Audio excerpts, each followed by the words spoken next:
Hello, and welcome to our presentation titled Voices from the Field, Lessons Learned from Online Instruction. I'd like to introduce you to my co-authors, co-presenters. I'm Mary Durashevsky, and I welcome you on behalf of Michael Schwanenberger, Delphina Avila, Gail Blanchard, Blue Brazelton, Robin Conrad Hansen, Frank Davidson, John Delala, Betsy Dobiash, and Rodney Rod Parrish. This project arose as kind of an offshoot of two books that I was privileged to be involved in. One is a guide to online faculty teaching, a guide to online faculty, and the other is Strategies for Successful Leadership and Administration of Online Programs, the administrative perspective of successfully leading online programs. Our purpose then was to use these as a foundation and to try to understand the lived experience of teaching and learning online in higher education as experienced by faculty, students, and administrators. That explains the Voices from the Field title. So, what did we want to understand from the perspective of online teachers, faculty members? Here are the areas of our focus: why teach online, how to get ready to teach online, reflecting on both the initial online teaching experience and communication building with online students, how to make the technology, so much an important aspect of online teaching and learning, how to make it work for you. Reflections in two areas of support: support services for faculty and support services for students, and reflections on assessment of student performance. Continuing here with our focus areas, reflections on how to integrate online instruction into both departmental and university mission and vision, administrative perspective. Then looking back on lessons learned, and finally taking a peek into the future, how to maximize the potential of online instruction. And we've organized our inquiry into these areas according to essential questions in each area. In our first focus area, why teach online, the three questions are these. What are the circumstances or motivations for online teaching? We're finding out that certainly a key benefit is to be able to serve a broad base of diverse student populations who may be geographically dispersed. Kind of exciting to have students from all around the globe, literally in the same classroom, isn't it? Just think about the richness of exchange of diverse perspectives there. Then the next two questions are kind of polar opposites. What are the benefits and what are the drawbacks of online teaching? And exploring why do it? Well, for one thing, given the either primarily or exclusively sometimes asynchronous nature of communications, good writing skills are important. And we know that good writing skills certainly have value outside of online teaching and learning, so it's a great opportunity to improve writing skills. Not only the faculty, but certainly to model that for the students as well. And it's very important to keep in mind that what we want to do is facilitate learning, not just disseminate content, factoids, as we sometimes hear them called. We don't want to just dump out those factoids. We want to create a genuine learning experience. In terms of drawbacks, one person referred to it as on-demand instruction, which certainly could be considered a strength for its convenience. However, the problem with that, with different students perhaps engaging in the same classroom at different times asynchronously, is that you miss building what one individual called organic relationships with students, the kind of real, deep, personal, intense face-to-face relationships that are only built best that way. And sometimes students may not be ready or may simply not be a good fit for the online classroom. It could be that their learning style is not optimal. So those could be drawbacks if students are required to or self-select or however they are in the online classroom, if it is just not the best fit for their needs. Continuing with the key question of why teach online in the first place, our next question, guiding question, is what advice might one offer to faculty who are thinking about teaching online? Well, it's an opportunity certainly to try new things, to innovate, and arguably the greatest area of change and innovation is technology itself. Building and enhancing one's technology skill set is valuable to do, even outside of the online classroom, but certainly to enhance one's online teaching abilities. And finally, we certainly had to raise this question in our challenging times. How did the COVID-19 pandemic affect online teaching? We often hear about the need to increase and build collegiality, particularly among online faculty who may never see each other, if at all, face to face, and yet have so much in common and so much to learn from each other. The COVID-19 pandemic turned out to be an optimal opportunity for the more experienced online faculty to help their colleagues who may never have taught online yet, but suddenly had to come aboard. And also, the pandemic is an opportunity for all of us to consider the whole person. We hear about whole person learning. So, in helping our students and in considering our own readiness, sometimes suddenly, to have to teach online, we all came as faculty to reflect on not only cognitive but also emotional workloads, how not to antagonize or overwhelm our online students and our fellow online faculty. The whole person is important. The next focus area of consideration is how then to get ready. If the decision has been made to teach online, how can one best be prepared? The first question, how can a face-to-face class be effectively moved or ported to an online platform? Well, it can't just be cut and paste, literally, from one's notes, for example. A good thing to do is to use and draw upon existing exemplars of successful online course shells. It's also important to consider the organization of the course so that it is easily navigable, so that students and faculty can readily get to where they need without getting lost in the technology navigation. And it's important to consider effective student learning assessment strategies. There may be some changes between the online platform and the traditional face-to-face class and how assignments are assessed. The next question, what are the necessary components of online faculty training? Well, you want hands-on. I certainly admit I learn best by doing. I can read along and follow along, but if I try something, that's where I find out what I understood or what I didn't. So interactive assignments for online trainee faculty members are important. Videos to be able to replay, to watch and learn step by step what should the screen look like. That way the faculty can follow along on their computers and other similar learning materials. And of course, as with all learning, training of online faculty should be grounded in best practice. In this case, best practice for effective online instruction. The final question in getting ready to teach online is what types of strategies work in preparing to teach online? We've already talked about navigability, user-friendliness, organization.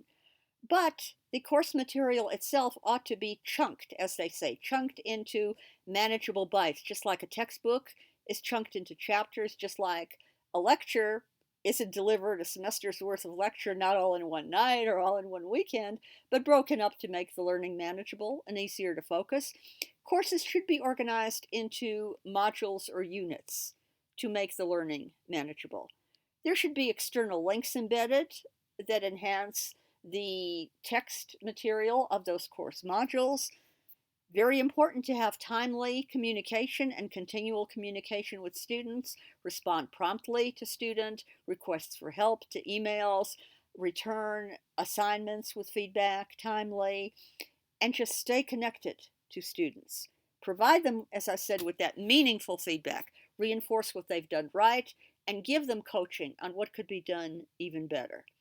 And always consider the most appropriate use of technology in the course content and delivery. Are there new innovations in technology that might make some things that you are doing in your online course even better, even easier, even more intuitive? Reflection. Easier said than done, I know, in our busy, hurry-up, 40-hour day, multitasking day and age, but so important to do. Reflecting on one's initial online teaching experience is particularly important in starting out. To ask oneself, for example, how were your faculty expectations different in teaching online as compared to face to face? Especially, I think, in these three areas regarding the course content, regarding your interactions with students, and regarding the use of technology. What did you expect? What actually happened? And how would you assess those differences, good, bad, or indifferent? We've already talked about how important it is to establish collegial, caring, supportive relationships with our online students. Therefore, the next area of reflections is reflections on communication and relationship building with students. The first guiding question is, what are the effects of online faculty relationship building with students regarding student outcomes? And research has overwhelmingly shown that if students perceive that we care and we keep the lines of communication open with them, this will be related to increased learning, increased achievement of their target outcomes. And now more than ever, as suggested a couple of slides ago, in the stress of the COVID pandemic, learning the whole person, including emotions, are so important. The fear, the anxiety. We've got to focus even more on relationship building. Now that, at least for the time being, and still in many places, learning is not yet face to face. It may be live and in person, but facilitated through technology at a distance. That relationship building must be enhanced. Next guiding question, what are the implications of moving to online instruction with regard to historically underserved students, economically disadvantaged, and students of color? These students may not be on equal footing in terms of access to technology as other students. For example, they may be located in distant areas, rural areas, or not be able to afford high-speed internet connectivity. So, if anything, the pandemic and the move to all online teaching has exacerbated those inequities and those risks to these underserved students. That gap must be closed. What then can we specifically do? What are some strategies to successfully manage student-faculty relationships in an online setting? Well, they say first impressions are very important. The research certainly supports that. So sending a warm, welcoming introductory email to students before or right at the start of the course does start out on the right foot and indicates your eagerness to establish a collegial communication relationship with them. We've talked about prompt feedback, prompt responses to their questions. Good idea to create some virtual online office hours where they know they can catch you ideally immediately, thereby restoring some of the immediacy of communication and getting help that we know the face-to-face classroom is known for, but that may sometimes lag a little bit in the online classroom. But as we also said, it's important to keep those lines of communication open. Send them periodic email updates, praise them for what they're doing well. Offer a helping hand and express concern if you see somebody struggling. Identify and reach out to those students and offer them help. Another important area to reflect upon is curricular content and design.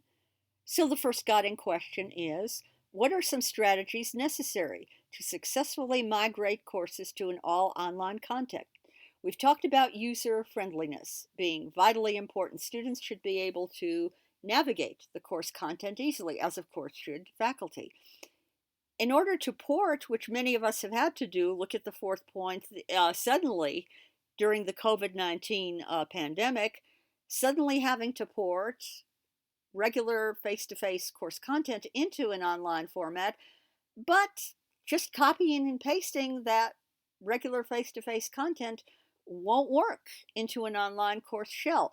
We have to think about the optimal fit and to integrate it most compatibly into the online course shell so that it is accessible, so that it is navigable, so that it is understandable. And sometimes that takes a little bit of thought, like an architect sketching out a house before building a house. Things may have to get moved around a little bit. And of course, any curriculum, and the online is no exception, ought to reflect best practices, in this case, including best practices of use of technology. How can current technology best be leveraged to create an optimal learning experience for our online students. Next, given the prominent role of technology in facilitating optimal online learning, the next focus area is how can you make the technology work for you? So, the first guiding question: what are faculty attempting to do with online education? We've talked about creating meaningful learning. We've talked about building relationship with students. And so, again, understanding that the technology is there not to be the star of the show, not to drive the content, but to be a very good supporting player, to know how to leverage that technology to facilitate these optimum learning experiences. Next guiding question: what resources are available with regard to technology? Important to know what's out there, or at least to know whom to ask. The technology department, the instructional design department, the issues like connectivity to the internet, and issues like hardware and software, just to name a few. I like to tell my students sometimes to really understand something, it's just as important to know what it is not as well as what it is. So, our final guiding question here in making the technology work for you is what cannot be done online yet? Well, we talked about a continued digital divide that must be bridged. We've got to understand what is behind it and how to bridge that gap. We also continue to need guidelines for real time interaction. So many of us, again, particularly with the COVID-19 pandemic, have attempted to at least salvage some of the real time interaction of the traditional face to face classroom by leveraging such online technology, real time software as Zoom and Collaborate. But we need some guidelines, some netiquette, so to speak, like how do we know when somebody has stopped talking? How do we know when we are able to signal that we would like to speak up and contribute something? We have to understand a little bit better the parameters of how we communicate in this real time, but very different from sitting together in a face to face classroom technology. The next area of reflection is reflections on support services available to faculty. So the first question is, what services do faculty need to teach effectively online? Certainly at least two come to mind: the technology and instructional design, to be able to design an effective online course using that technology. Next, how should these services be provided? Well, ideally, and sometimes faculty bemoaned the fact that they can't do this as much anymore as they would like to literally sit down at a computer with a technology support person or with an instructional designer and face to face work together side by side.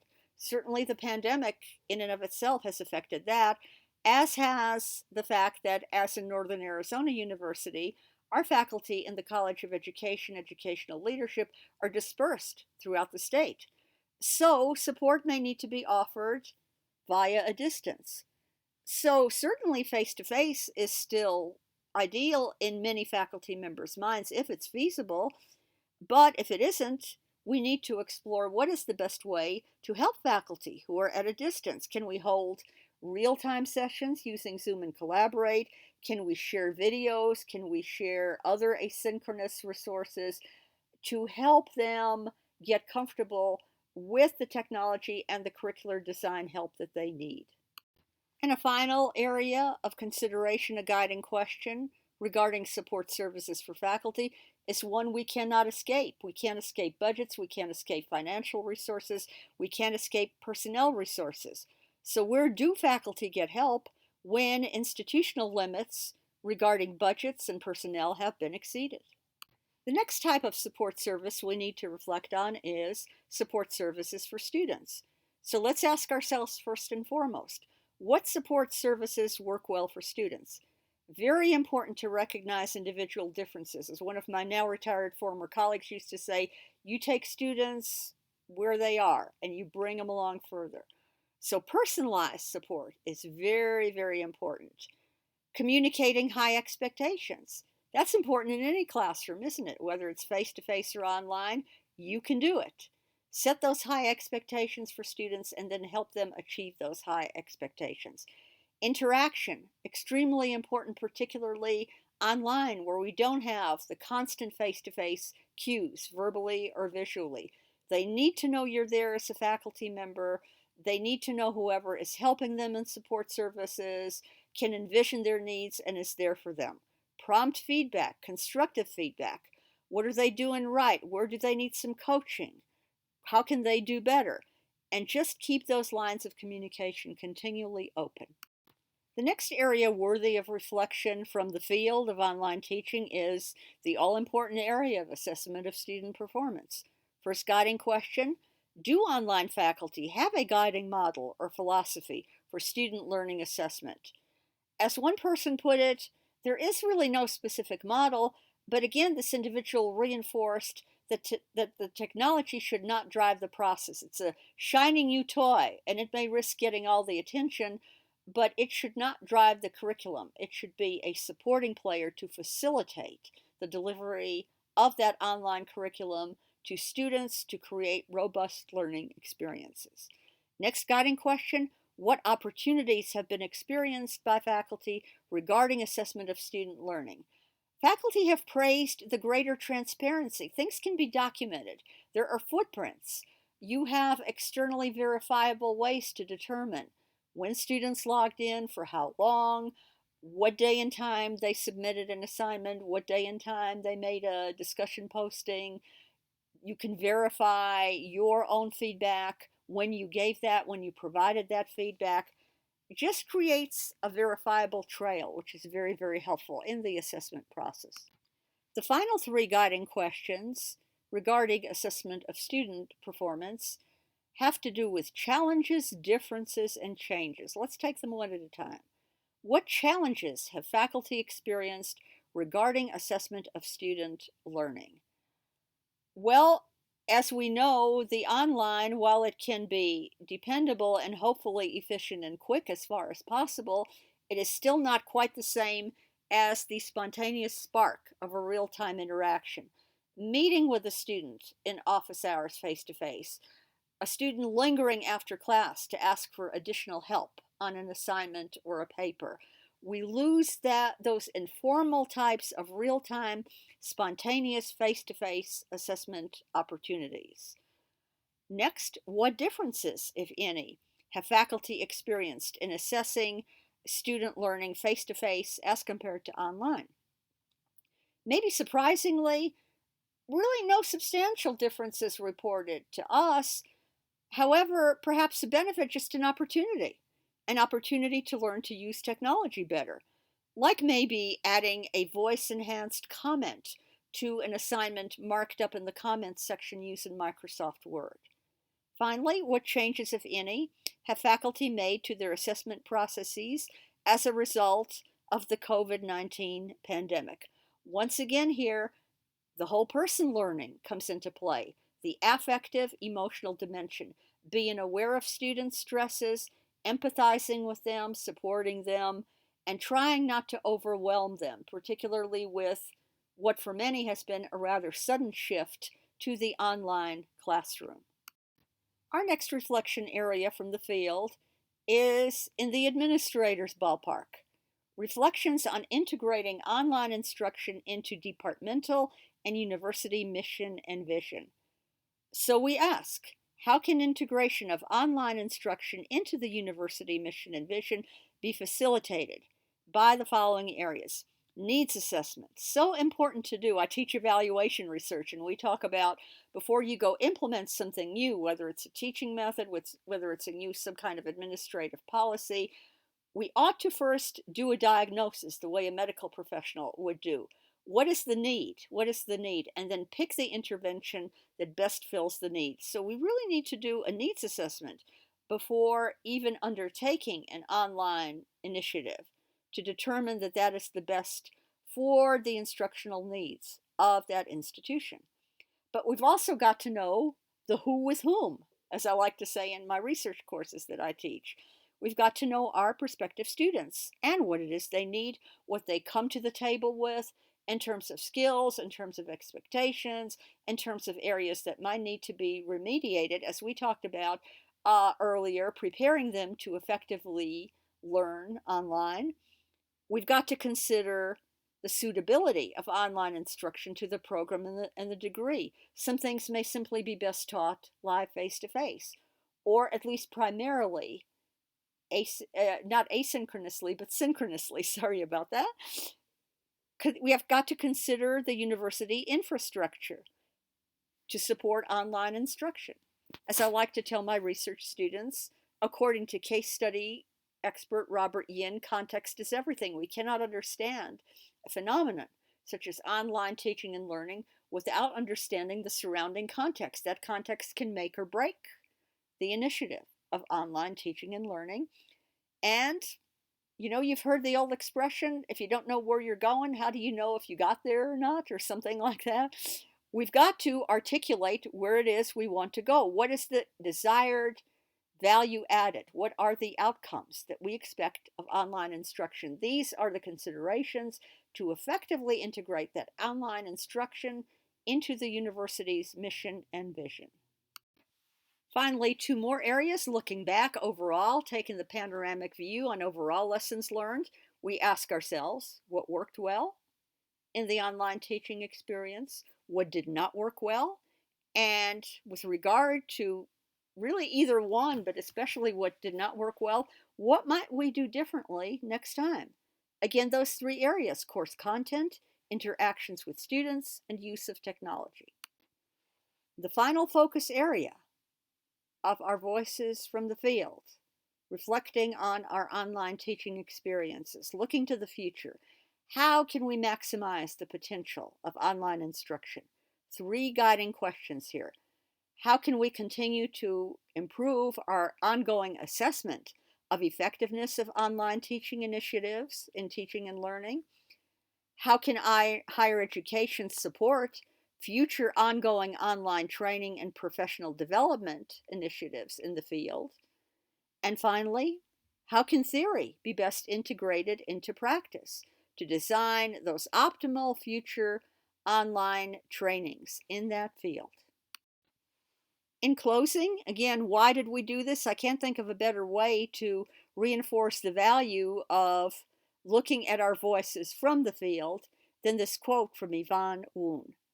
Sometimes you have to look back in order to understand the things that lie ahead. Thank you for watching and learning with us.